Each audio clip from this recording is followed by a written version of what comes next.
Bonsoir à tous, bienvenue dans Plus d'Actu. 52% du territoire bruxellois est couvert par de la végétation. Avec la forêt de soigne et des nombreux parcs, Bruxelles est incontestablement une ville verte. Mais de nombreuses menaces pèsent sur cet écosystème qui reste fragile. Qu'il s'agisse de plantes ou d'animaux, certains disparaissent, d'autres sont menacés. Comment mieux les protéger? C'est ce dont on va discuter ce soir avec nos invités. Voilà, des invités que je vais vous présenter tout de suite, en commençant par vous, Amandine Tiberghien, bonsoir. Vous êtes responsable de projet à Natagora, Bruxelles. Et puis j'ai le plaisir d'accueillir aussi Julien Ruel, bonsoir. Bonsoir. Vous êtes chef de service développement nature à Bruxelles Environnement. Alors première question pour vous, Amandine. S'il fallait faire un portrait robot de la biodiversité aujourd'hui en région bruxelloise, vous diriez quoi? Peut mieux faire? Ça ressemblerait un peu à une maison qui a perdu quelques tuiles au plafond, qui n'a pas bien fermé les fenêtres et où la porte est grande ouverte. Ouais. Et ça veut dire quoi, très concrètement? Ça veut dire que y a le toit qui fuit, il y a l'air qui rentre et si on ne ferme pas la fenêtre, tout le monde va avoir froid dedans. Ouais, donc les plus grandes menaces, pour quitter un peu ce vocabulaire imagé, ce serait quoi? Il y a un vrai enjeu sur la qualité des espaces verts. En fait, on doit apprendre à bien les protéger, à préserver les espèces qui y vivent. On doit apprendre à bien la connaître. Qu'est-ce qui est où? Pour mettre en place des bonnes mesures. Par exemple, si on ne donne pas accès à une chauve-souris à la zone humide où elle se nourrit, elle va rencontrer beaucoup de problèmes. Et il y a aussi une question d'équité à l'accès. Il y a beaucoup de gens en région de Bruxelles-Capitale qui n'ont pas accès à des espaces verts de qualité. Et ça, c'est un travail à faire. Parce que plus on se connectera à la biodiversité, plus on aura envie de la protéger. Ouais. Alors, Julien Ruel, s'il fallait faire un petit point sur les espèces, au point de vue de la faune, au point de vue de la flore, il y a des menaces de disparition qui restent importantes aujourd'hui pour certaines de ces espèces. Oui, tout à fait. On a un phénomène de banalisation de la biodiversité sur la région bruxelloise. On a une augmentation de toutes les espèces qui sont très généralistes, qui profitent de la ville, vraiment, mais on a un déclin assez dramatique parfois sur des espèces qui sont très spécialisées sur des ressources alimentaires. Donc elles ne mangent que certaines ressources, certaines fleurs particulièrement. On a ça, par exemple, sur les abeilles. On a des espèces qui sont liées à différents types de biotopes, des habitats naturels qui sont en déclin, notamment les friches, les milieux ouverts, les milieux humides. Et on a une augmentation des espèces exotiques envahissantes qui viennent prendre un peu la place et perturber très très fortement les écosystèmes. Donc on est sur une banalisation, on est sur un appauvrissement généralisé, même si de but en blanc on a l'impression que la biodiversité se porte bien, comme vous. Oui, et quels sont les risques de cette banalisation finalement? Parce qu'on pourrait dire, ben voilà, il y a d'autres, c'est le cycle naturel des choses, non? C'est biaisé selon vous? On n'est pas sur un cycle naturel puisqu'on est en ville, il y a des pressions qui sont à tous les niveaux et donc les écosystèmes réagissent en bien, en mal, mais ce qu'on voit avec la banalisation de l'écosystème, l'appauvrissement en fait de la biodiversité, c'est une perte de services écosystémiques et on est sur des écosystèmes qui vont être de plus en plus fragiles, de plus en plus exposés à des pressions, que ce soit l'urbanisation mais aussi le changement climatique par exemple, et on n'est pas à l'abri d'avoir des petits effondrements de fonctionnalités écosystémiques. Oui. Alors vous parliez en préparant cette émission du danger lié à la fragmentation des habitats. Très concrètement, ça veut dire quoi? Ça veut dire que, par exemple, un batracien, il va passer l'hiver dans un milieu plutôt boisé ou en tout cas dans des petits cailloux, dans des petites roches, dans des petits bois. Et puis, une fois qu'il aura envie de se reproduire, il va se réveiller et il va devoir potentiellement traverser une route. Il va devoir potentiellement retrouver la mare dans laquelle il est né pour pouvoir se reproduire. Et bien aujourd'hui, avec la démultiplication des routes, des trottoirs, des passages de voitures, etc., il n'arrive plus à avoir accès à cette mare, il n'arrive plus à se reproduire. Et donc, si le batracien ne se reproduit plus, il n'y a potentiellement plus de batraciens. On a pourtant bien besoin des batraciens, ils mangent pas mal d'insectes. Ouais, et ça, c'est le cas pour de nombreuses espèces C'est le cas pour les chauves-souris, c'est le cas pour pas mal d'oiseaux qui n'ont plus accès, les oiseaux insectivores par exemple, qui vont profiter principalement des friches. Si les friches disparaissent en région de Bruxelles-Capitale, malheureusement, ils ne peuvent plus se nourrir. Mais c'est le cas aussi avec des grandes réformes comme Rénolution, qui ont mis en place des politiques de rénovation du bâti, et ce qui est très positif, mais on n'a pas pas pris en compte assez potentiellement la biodiversité et les micro-cavités qu'il y a dans les façades. Et donc, si on commence à tout isoler sans le faire en prenant en compte les micro-cavités qui sont présentes, on va détruire les habitats des martinets, des hirondelles ou des petits insectes qui viennent s'y installer. Oui, ça, c'est les effets effectivement de cette amélioration énergétique. Mais il y a eu un programme ambitieux qui a été mis en place par la région il y a longtemps déjà. C'est le maillage bleu, c'est le maillage vert.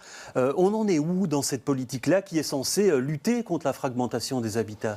Oui, ce sont des politiques assez disparates et assez fragmentées aussi dans le paysage juridique, puisqu'on a une politique plutôt de l'aménagement du territoire avec l'approche maillage vert, on a une politique plutôt de l'ordonnance nature avec le réseau écologique. Donc on est sur une compatibilité parfois un petit peu délicate de ces enjeux-là. Ça avance sur certains projets, on a des projets très spécifiques qui avancent bien, notamment la reconnexion de la promenade verte tout autour de Bruxelles, des remises à ciel ouvert de cours d'eau, donc ça avance. Mais dans l'absolu, le maillage diffus, on va dire, l'ensemble de la végétation sur la région bruxelloise est en déclin permanent. On identifie maintenant des pertes annuelles qui sont de l'ordre de 60 hectares. Donc c'est l'équivalent de 10 terrains de foot par mois de végétation, de milieux naturels qui disparaissent. Ouais, et donc ça, c'est lié vraiment à la pression immobilière. C'est ça le plus grand risque aujourd'hui, selon vous ? C'est toute une série de facteurs. Il y a la pression immobilière, il y a la fragmentation, on l'a vu. Donc on peut même garder quasiment une surface équivalente, mais particulièrement l'impacter avec une route, avec de la pollution lumineuse, avec des événements, avec du bruit. Donc il y a énormément de facteurs qui vont impacter ça négativement.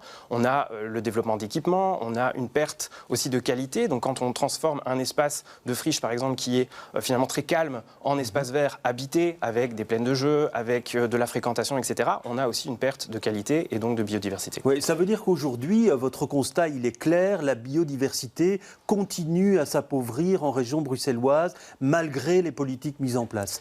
Alors c'est compliqué à dire parce qu'il y a beaucoup d'indicateurs différents. Il y en a certains qui sont plutôt bons. On a des petits succès aussi, des victoires. Par exemple, on a pu plus ou moins rétablir les populations d'hirondelles de fenêtres. On était au bord de l'extinction de l'espèce sur Bruxelles au début des années 2000. On est à plus de 500 couples nicheurs l'année passée. Donc ça évolue bien. Mais quand on dézoome un petit peu et qu'on regarde les grandes tendances, effectivement, on est sur une banalisation, un appauvrissement, un dépérissement sur certains points. Et il est plus que temps d'agir à ce niveau-là. Et donc, on intervient. Mais ça montre aussi que globalement, quand les pouvoirs publics décident de faire quelque chose, ça porte ses fruits. C'est des investissements publics qui ont du sens. Quand on décide de changer les lumières sur les pourtours de la forêt de Soignes, ça aide à ce que les populations de chauves-souris se portent bien en forêt de Soignes. Et donc c'est ça aussi, je crois, un message qu'il faut retenir, c'est quand on décide de faire des choses pour la biodiversité, quand on décide de lui faire de la place, c'est sur les questions de construction aussi, eh bien ça porte ses fruits et ça fonctionne. Et donc en fait, il n'y a plus qu'à faire. Ouais. Et donc, on parle très souvent de cette question de la biodiversité ici sur notre antenne. Il y a 5 ans, par exemple, on avait fait un reportage avec un des responsables de Bruxelles Nature sur les enjeux liés à cette biodiversité. Je vous propose de regarder un extrait de ce reportage et on en reparle après. On les suivrait du regard pendant des heures. Ce petit papillon blanc ou cette foule que tout juste sortie de l'eau. Ce petit coin de nature spontanée est un refuge pour la biodiversité en pleine ville. Il n'y a pas si longtemps, il n'y avait à cet endroit guère plus qu'une pelouse bien jardinée. En laissant évoluer la nature, regardez ici sur 1 ou 2 mètres carrés, on a directement une dizaine de plantes différentes, que ce soit ces belles salicaires ici. Et je vous invite à frictionner les feuilles et ça sent vraiment la menthe. Ici encore une autre plante. Et ce sont toutes des espèces sauvages ? Ce sont toutes des espèces sauvages indigènes, comme celle-ci, la brunelle. Voilà, si vous tondez la pelouse toutes les semaines, vous n'aurez pas cette fleur-ci, vous aurez tout au plus de pâquerettes. Et elles peuvent favoriser aussi la biodiversité. Ah, tout à fait, c'est là-dessus que vont venir se nourrir et butiner les abeilles, les bourdons, les papillons. Pourtant, la biodiversité est en chute et la tendance se poursuit ces 5 dernières années selon les données de Natagora, réalisées pour le compte de Bruxelles Environnement. En cause, l'urbanisation, la pollution, le changement climatique, mais aussi la présence d'espèces exotiques envahissantes. Bernache du Canada, oies d'Égypte et perruches qui explosent leur démographie au détriment de nos espèces indigènes. Et donc il faut limiter le nourrissage, voire même arrêter de nourrir ces oiseaux. Mais aussi favoriser la nature sauvage, bannir les produits chimiques. La sensibilisation du public à cette question est essentielle. Voilà, donc la sensibilisation du public, c'est aussi le but finalement de cette émission. Alors on parle de règles à respecter, il y a des lois européennes qui sont d'application aujourd'hui, qui vous imposent certaines nouvelles règles. Est-ce que la région bruxelloise est prête finalement ? On y travaille. On a un nouveau règlement sur la restauration de la nature qui a été adopté par la Commission européenne l'été dernier. On doit le mettre en œuvre maintenant. Et donc, c'est une grosse dynamique à l'échelle de Bruxelles Environnement, des autres administrations régionales, pour proposer la mise en œuvre de ce règlement à travers un plan, un nouveau plan, la succession du plan nature qui avait été adopté en 2016. On l'a appelé le plan Renature. C'est le projet. On est dans une nouvelle étape. L'objectif est aussi de renaturer Bruxelles. Donc, pas simplement. Mais qu'est-ce que ça va changer finalement dans les paysages ou dans les plans réglementaires comme le PRAS par exemple ou autre? L'idée, c'est d'aboutir à beaucoup plus de cohérence et beaucoup plus d'intégration des politiques entre elles. Après, ce que ça va changer concrètement, ça dépendra des ambitions qui seront fixées par un potentiel futur gouvernement. Et donc là, on avisera. Ouais. Ouais. Alors, pensez-vous, Amandine, que les prescriptions urbanistiques aujourd'hui doivent être changées pour mieux prendre en compte les enjeux de la nature? On pense chez Natagora que c'est un des enjeux centraux de changer les règles à l'échelle de la parcelle, au travers du règlement régional d'urbanisme, où chacun doit savoir c'est quoi, à l'échelle de ma parcelle, qu'est-ce que je dois faire. Mais à l'échelle de toute la région, au travers de la réforme du PRAS, qui s'appelle Share the City. C'est cet outil qui est là pour dire, là on fait du bureau, là on fait du logement, etc. Dans cet outil, on doit y intégrer les enjeux nature. On doit y intégrer les enjeux nature sur 2 dimensions. Là, on va dire, c'est un verger, pas touche, et on protège l'identité verger. Mais aussi, on doit connecter ce verger à la zone humide à côté, on doit connecter ce verger à la friche à côté, et ainsi de suite. Les outils d'aménagement du territoire, comme le PRAS ou le règlement régional d'urbanisme, ils doivent être aussi, et dorénavant, ils doivent être surtout pensés nature. Oui, est-ce que c'est le cas aujourd'hui, où vous avez l'impression qu'il y a vraiment des lacunes dans ce domaine? Il y a des grandes dynamiques, donc il y a Share the City, il y a la révision potentielle du règlement d'urbanisme. Ce sont des politiques qui sont pilotées par d'autres administrations que Bruxelles Environnement. Donc faire de la nature en ville quand on n'a pas la maîtrise de la ville, j'ai envie de dire l'urbanisme, l'aménagement du territoire, c'est évidemment très compliqué. Ça nécessite des négociations, des arbitrages, des collaborations. Les collaborations entre les administrations sont quand même excellentes, il faut le souligner. Ça avance plutôt bien. On travaille ensemble sur une nouvelle vision de l'infrastructure verte, du maillage vert, dont on parlait juste avant, pour voir comment ça va intervenir à la fois dans le plan Renature, à la fois dans le PRAS, à la fois dans le règlement d'urbanisme. Et à terme, il faudrait que tous ces enjeux convergent et aboutissent à une vision cohérente. Mais justement, dans ces arbitrages, est-ce qu'il y a vraiment aujourd'hui une prise en compte de l'enjeu nature? Nous, on essaie de l'amener. C'est ça l'ambition. Il y a d'autres enjeux et c'est ça qui est compliqué, évidemment. Il y a une multifonctionnalité des espaces verts, une multifonctionnalité des espaces résiduels, de tout ce qui reste à bâtir ou à préserver. Et ça, évidemment, les administrations amènent sur la table des données, de la littérature scientifique, des propositions de décision, mais ce n'est pas les administrations qui décident. Ouais, vous êtes un peu plus perplexe sur la prise en compte de cet enjeu nature. Oui, on pense que la nature, c'est une des fonctions faibles quand on doit trancher, comme le logement abordable en région de Bruxelles-Capitale.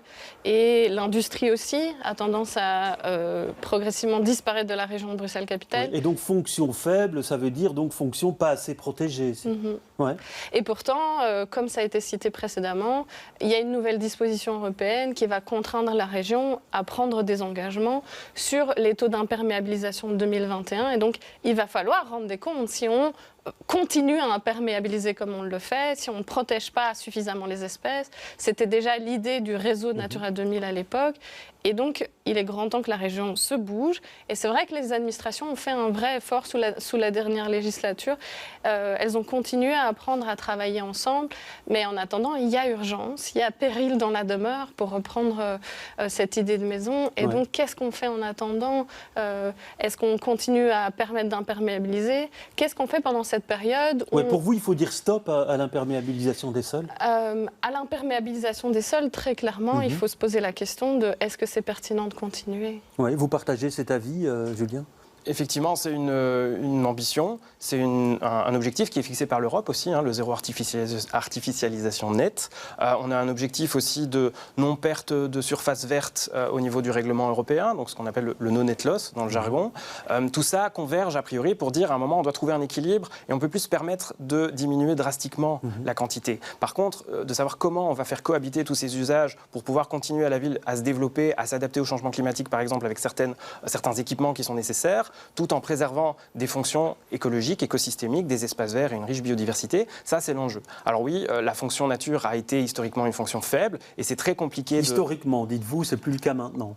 on essaye en tout cas de changer la donne. Ça reste une fonction relativement faible par rapport à d'autres grands enjeux qui sont mieux représentés, qui sont mieux outillés, qui sont aussi plus interpellants au niveau économique, au niveau chiffres, au niveau retour sur investissement. La nature, c'est compliqué à amener ça dans cet ordre de décision-là. Oui, alors ça paraît paradoxal, hein, ça, Amandine, parce que finalement, on voit cette pression sur cette biodiversité, sur ces espaces verts, et pourtant, dès qu'on touche à un arbre, on se soulève pour empêcher son abattage. En effet, et je pense que c'est le cas de tout le monde, quand on se balade dans la rue, ou souvent en milieu urbain, la première connexion qu'on a souvent avec la nature, c'est l'arbre. Et donc en fait, on peut aussi le voir très positivement, que dès qu'on touche à un arbre, c'est toucher à toute la nature et à toute l'image et toute la représentation qu'on en a. Donc c'est bien que les gens continuent à se mobiliser pour les arbres. Mais par contre, il est important que les gens reprennent conscience que la nature, ce n'est pas que l'arbre, c'est l'arbre et toutes les autres choses qui la composent. La nature, c'est aussi les prairies, c'est aussi les vieux tas de bois, c'est aussi les petits fourrés, et tout ça fait qu'on a un écosystème en bonne santé. Oui. Par contre, ce qui se passe en région de Bruxelles-Capitale, c'est que tout le monde n'a pas accès équitablement à la nature. Et ça, c'est pour ça que c'est intéressant que Bruxelles Environnement appelle ça renature, parce qu'il s'agit de préserver l'existant, mais aussi de travailler dans le cœur de ville où il y a un problème d'accès à la biodiversité, et de travailler aussi à ce que tout le monde ait équitablement accès à cette nature. Juste une question, parce qu'il y a des zones très protégées qui s'appellent les zones Natura 2000, c'est une partie des espaces ici en région bruxelloise. Est-ce que pour vous, il faut plus de zones comme cela ou pas ? On en a déjà pas mal en région de Bruxelles-Capitale, et puis c'est assez compliqué de les mettre en place. Ça fait référence à tout un tas de dispositifs européens. Je pense que s'aventurer là-dedans, c'est une très belle aventure, et nous, on la ferait très volontiers. Mais est-ce que c'est l'enjeu de la région de Bruxelles-Capitale ? Je ne suis pas sûre. Oui. Par contre, ça n'empêche pas qu'il faille créer des espaces verts en région de Bruxelles-Capitale, des espaces verts qualitatifs en termes de biodiversité et accessibles au plus grand nombre. Oui, même question pour vous, Julien. Est-ce que vous avez l'impression que Bruxelles a besoin de plus de zones vraiment avec une protection particulière ? On a besoin de plus d'objectifs de gestion, d'objectifs de conservation, y compris dans des zones qui sont déjà des espaces verts ou des zones de haute valeur biologique dans les documents du PRAS, mais qui ne font pas l'objet d'une gestion particulière. Donc il y a certainement des marges d'amélioration pour la biodiversité, pour la cohabitation aussi des usages et des fonctions. Donc ça, c'est notamment un point qui est à l'étude pour la révision du PRAS, et travailler davantage sur la montée en compétences, en affinité aussi pour la biodiversité, pour tous les gestionnaires d'espaces verts, publics et privés à ce niveau-là. Oui. Alors vous parlez d'arbitrage à faire, et c'est vrai que les arbitrages ne sont pas toujours simples. On va prendre quelque chose dont on a beaucoup parlé, ce sont les friches, la friche Josaphat par exemple, mais il y en a d'autres. Alors selon vous, est-ce que ces friches-là doivent être sanctuarisées ? Est-ce qu'il faut à tout prix éviter d'y bâtir pour une question de biodiversité ? Sous l'angle strict de la biodiversité, ces friches, elles ont un rôle majeur dans l'écologie de la région parce que ce sont des habitats qui sont relativement rares et qui sont en déclin. Quand on ne gère pas un espace, il va devenir de plus en plus arboré, il va devenir de plus en plus banal, j'ai envie de dire, et on va attendre beaucoup plus vers des espaces boisés comme ce qu'on a déjà dans les espaces verts. Donc les friches sont des espaces très jeunes, très pionniers, qui sont rares et qui vont décliner. Et on n'en recrée pas, on en recrée très peu des nouvelles friches. Donc il y a effectivement pour la biodiversité un enjeu de conserver ce type de biotope à une échelle suffisante et avec des surfaces suffisantes. La nature a besoin d'espace pour pouvoir s'exprimer. Si on réduit de moitié la surface d'une même friche, on perd plus que la moitié des espèces. On n'est pas sur une relation linéaire, c'est quelque chose d'assez complexe. Et donc, entacher et entamer ces friches risque de limiter la biodiversité, notamment sur celles qui sont de très haute valeur biologique. Oui, alors Amandine, est-ce que vous avez le même point de vue? Selon vous, ces friches, est-ce qu'il faut les laisser en l'état aujourd'hui, ou est-ce qu'on peut y autoriser, sous certaines conditions, de l'habitat? Faute de politique forte, depuis des années, les friches ont progressivement disparu de la région de Bruxelles-Capitale parce qu'il y a eu imperméabilisation. On peut le voir simplement en regardant l'évolution du paysage le long du canal. Et donc, pour faire face à cette disparition et pour permettre aux espèces qui ont besoin de ces espaces pour pouvoir perdurer, il faut protéger les dernières qui restent. Ça, c'est une certitude. Et en plus, il faut protéger des friches de suffisamment grande taille pour permettre aux espèces qui ont du mal à cohabiter avec les humains de perdurer sur ces espaces. Et donc, si on ne protège pas les dernières grandes friches en région de Bruxelles-Capitale, on va être confronté à des problèmes dans le bon fonctionnement de l'écosystème. Donc, il faudrait en effet ne pas construire sur les dernières friches de la région de Bruxelles-Capitale. Ouais, et donc, c'est pas compatible avec de l'habitat, une biodiversité riche? Alors, chez Natagan, on s'est posé la même question. On ne savait pas comment...